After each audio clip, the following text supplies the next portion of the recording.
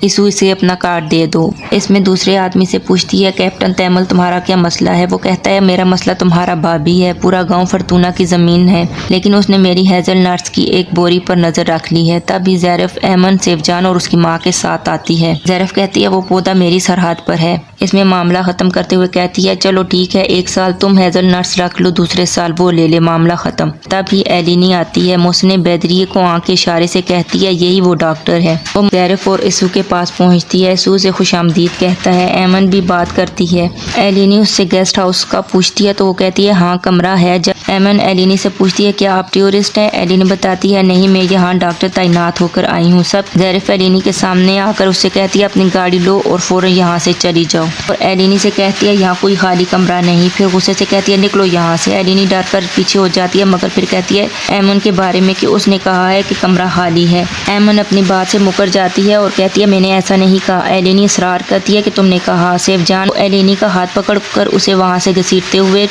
لے جاتی ہے۔ ایلینی کہتی ہے چھوڑو میرا ہاتھ، میرا بازو چھوڑو۔ جان اسے دھکا دے کر نیچے پھینکتے ہوئے کہتی ہے خدا کے لیے اب دوبارہ یہاں قدم مت رکھنا۔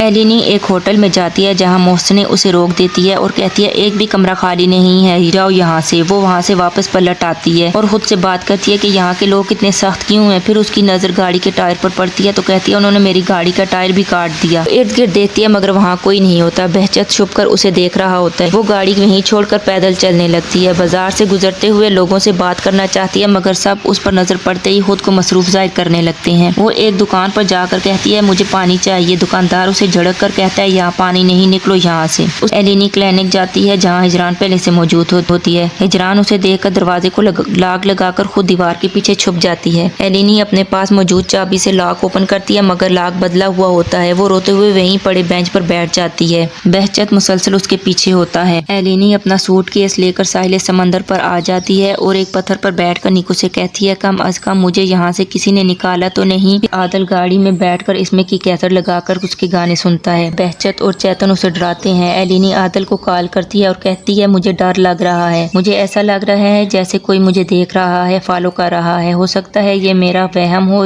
کیا آپ پھر بھی آ سکتے ہیں؟ عادل کہتا ہے میں راستے پر ہوں، تم لوکیشن بھیجو۔ وہ اڑتے ہوئے پتھروں کی اوٹ میں جاتی ہے۔ تبھی چیتن اور بہجت اس کے پیچھے آتے ہیں۔ بہجت کہتا ہے تم کیا دعا کر رہی تھی لڑکی؟ ایلینی کہتی ہے تم کیا چاہتے ہو؟ بہجت کہتا ہے تمہاری موت۔ چیتن ایلینی کا موبائل لے کر نیچے پھینک دیتا ہے اور اسے پکڑ لیتا ہے۔ بہجت اسے مارتا ہے۔ دوسری طرف اوروج کی منگنی ہو رہی ہوتی ہے۔ یہاں ایلینی اپنی زندگی کی جنگ لڑ رہی ہوتی ہے۔ وہ انہیں کہتی ہے مجھے چھوڑ دو، مجھے جانے دو، جبکہ بہجت کہتا ہے آج تم ختم ہو جاؤ گی لڑکی۔ بہجت اس کے چہرے پر دھپڑ مارتا ہے، اسے پیٹ رہا ہوتا ہے۔ بہجت ایلینی کو کہتا ہے تم کہاں بھاگ رہی ہو، جبکہ ایلینی روتے ہوئے کہتی ہے مجھے جانے دو۔ تبھی عادل وہاں پہنچ جاتا ہے۔ وہ ایلینی کو چیتن کی گرفت میں دیکھ کر اس پر چلاتا ہے اے وحشی۔ ایلینی اسے دیکھ کر چیتن سے خود کو چھڑوا کر